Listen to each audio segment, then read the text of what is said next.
Can plants talk to each other? Sounds wild, right?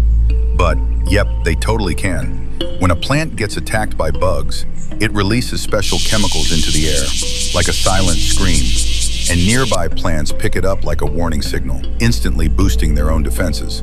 Some even talk underground using fungal networks. Scientists call it the wood wide web. So yeah, trees are low-key chatting through roots and chemicals while we walk by clueless. Nature's not just alive, it's got its own secret messaging system. Mind equals blown. Follow for more tiny brain bursts.